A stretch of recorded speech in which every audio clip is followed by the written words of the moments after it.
일어나라 일이언. 그 4월 10일 11번째 음식료입니다. 그 음식료 심지어 연구도 참 종목 때문에 고민 많았어요. 왜냐면 하려고 했던 종목들이 상당히 회복력이 빨랐던 편이기 때문에 음식료가. 근데 이제 뭐 여러 가지 이견이 있을 수 있는 종목이지만 나름대로 되게 고민해가지고 오뚜기 선정했잖아요. 네. 뭐 음식료 NR사에서는 다들 농심하고 우리도 농심 좋게 봤던 건데. 네. 농심인데 오뚜기는 이제 아무래도 좀 약간 다들 소외시키는데 길게 보면 우리가 사과나무라는 게 결국 심어두고 보자는 입장인데 부합되는 종목이라는 결론을 내려서 한 거니까 오뚜기 한번 들어봅시다. 네. 오뚜기 작년부터 시작해서 올해까지 계속 주가가 하락한 기업인데 오뚜기를 계속 쇼플레이하는 사람들이 많죠. 네. 그리고 의견들도 항상 홀드 넣는 사람들도 많고. 라면이랑 간편식이 가파르게 판매량 증가 구간임에도 불구하고 여기가 상대적으로 부진한 건 일단 분명한 이유가 있기 때문이고 그럼에도 불구하고 추천한 이유는 그 요인들이 예상보다 좀 영향력이 약하고 길게 보면 좀 희미해질 요인이라고 판단했기 때문입니다. 그래서 거기에 대해서 4페이지부터 정리를 해뒀는데 일단 작년의 주가 하락 요인은 그 그림 1, 2번 보시면 되는데 그 마켓시어가 꾸준히 내려왔고 그 결과 OPM이 좀 꾸준히 내려왔는데 그 결과 그림 2번 보시면 그 이유는 대부분 판관비 때문이라는 걸 알 수 있습니다. 특이점은 1월 초 인덱스에서 정리했듯이 그 판관비 대부분의 이제 다른 기업들은 판관비 증가 이유가 그 경쟁 심화로 인한 광고 선전비 증가 때문이었는데 오뚜기는 아니란 점입니다. 오뚜기는 대신에 좀 이미 주가에 반영된 인건비 그리고 일회성이었던 운반비 좀 적은 지급 수수료 이런 거 때문이었습니다. 그래서 코로나19 이후에 리스크 요인이 예상보다 제한적일 4가지 이유에 대해서 그 5페이지에 이제 요약해서 정리해뒀고 이제 6페이지부터 본격적으로 정리해뒀는데 맨 먼저 오뚜기 같은 경우는 그 외식 수요와 가장 관련이 깊은 소재식품군, 케찹 뭐 이런 것들, 네, 그치. 장, 좀 조미료 이런 거랑 좀 관련이 좀 많은데 가령 오뚜기는 이런 매출 비중이 한 28% 정도 되는데 다른 주요 기업들은 10% 미만이거나 아예 없는 상황입니다. 그래서 이 요인 때문에 가장 주가 하방 경직성 이 얘기를 너무 많이들 하는데 네, 되게 많이 해요. 그게 뭐 그래도 뭐 배달도 하고 다 하지 않나? 네. 식당에 돌아가고 있는데 할 때 막 이걸 엄청 강조하는 분들이 좀 있더라고. 네, 그래서 실제로 어떻게 되어가나 이렇게 살펴봤는데 오뚜기 같은 경우는 소재식품 업황이 일단 2월까지는 생각보다 나쁘지 않았다, 생각보다 괜찮았다라는 점이 좀 특징이었습니다. 6페이지에 그 숫자 밑에 나와 있고 여기서 좀 판매량 하락 방어가 가능했던 이유로는 개인적으로 이제 외식 시장 수요 감소분을 이제 늘어난 집밥 간편식 수요가 좀 흡수하지 않았나 싶은 판단인데 그 이후로 조미식품류 성장에서 드레싱류가 증가폭을 견인했던 것으로 파악되어서 그렇게 판단했습니다. 아무래도 샐러드에 들어간 드레싱류는 그 뭐 외식 비중보다는 그 간편식이나 이런 데 들어간 비중이 많으니까 이게 좀 늘어났다는 것은 그쪽으로 좀 늘어나지 않나 하고 판단해서 이렇게 적어놨습니다. 또 유통 측면에서 CJ제일제당 같은 경우는 B2B 매출 비중이 한 7.6% 정도 되는데 여기가 한 30% 가량이라서 좀 크기도 하고요. 다만 이제 외식업 타격이 해외만큼 장기화될 것으로 전망하진 않는 게 일단 3월 업황이 급속도로 나빠진다고 가정하더라도 일단 1분기는 소재식품 하락폭은 예상보다 제한적일 것이고 또 코로나19 현황이 해외보다 빨리 내수가 피크를 향해 달려가고 있기 때문에 좀 빨리 회복하지 않을까 하고 전망하고 있습니다. 그러니까 뭐 최근에 반등이 나왔지만 계속해서 반복되어 나왔던 게 자영업 그 얘기를 많이 연동시켜서 해석하는 종목 중에 하나이기 때문에 알고는 계시라는 거죠. 두 번째 건 넘어가지. 네, 두 번째 건 작년에 주가가 하락했던 MS 및 OPM 좀 하락해서 그런 건데 작년에 주가 하락 가장 큰 원인이 그 시장 점유율 하락이었는데 올 초 코로나19 피크 기한 이후 이 오뚜기 라면 점유율이 다시 회복했다는 가장 좋은 소식이 있었습니다. 전혀 근데 이거 회복에 대해서 사람들이 안 보더라고. 예.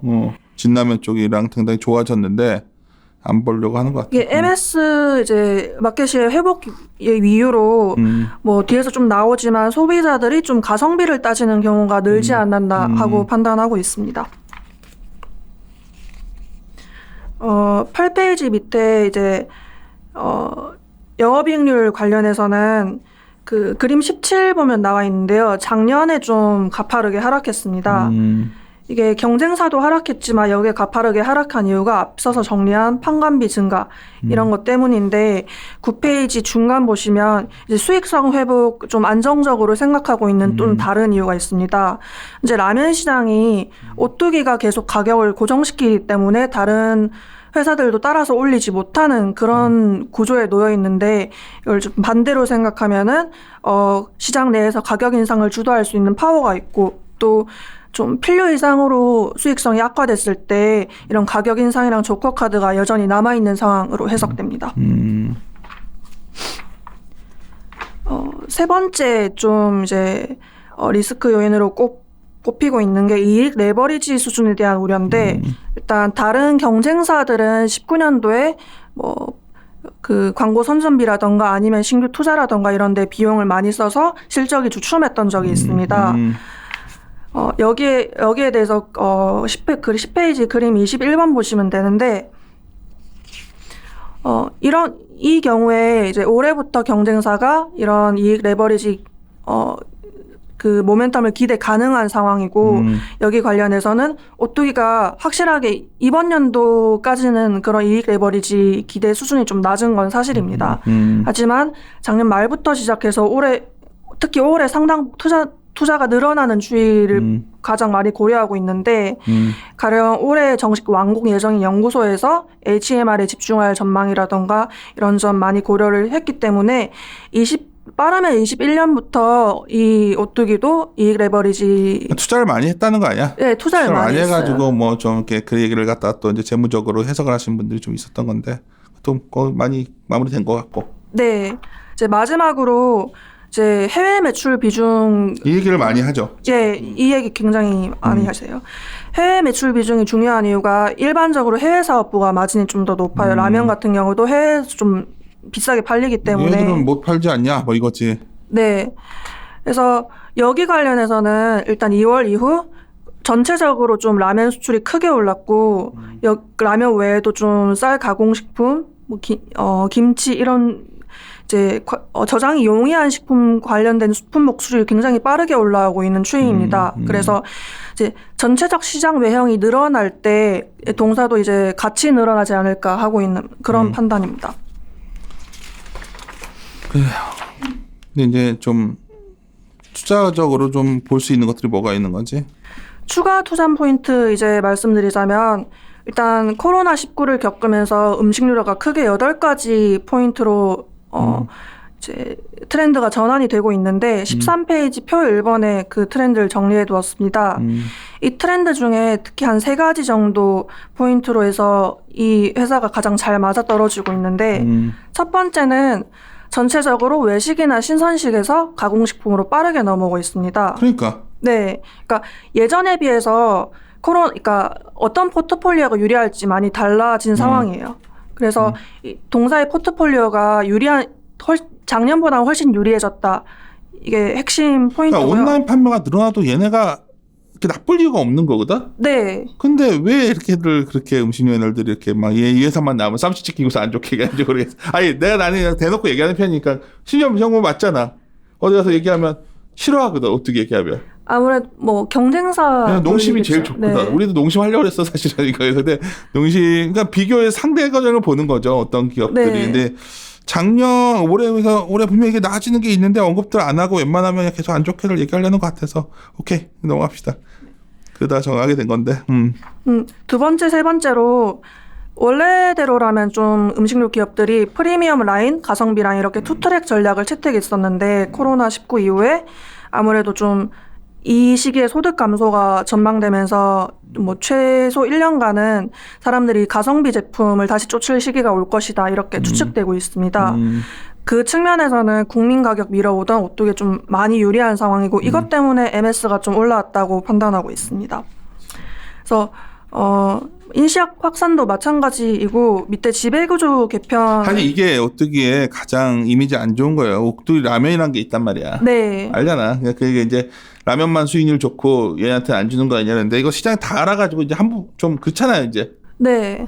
예, 아직 이거 뭐 시기도 판단이 안 되고 있고 좀 근데 장기적으로 시장과 여전히 남아 있는 모멘텀이라고 그러니까 판단하고 이게 있어요. 사실은 지배구조 정리가 좀 돼야 되거든요. 근데 개편의 모멘텀이 뭐 압력이 굉장히 있어진 상황이어서 이거는 뭐 주식의 어떤 펀더멘탈 외의 요인이지만 네. 이것도 분명히 지켜봐야 되는 부분 같거든. 그래서 오케이.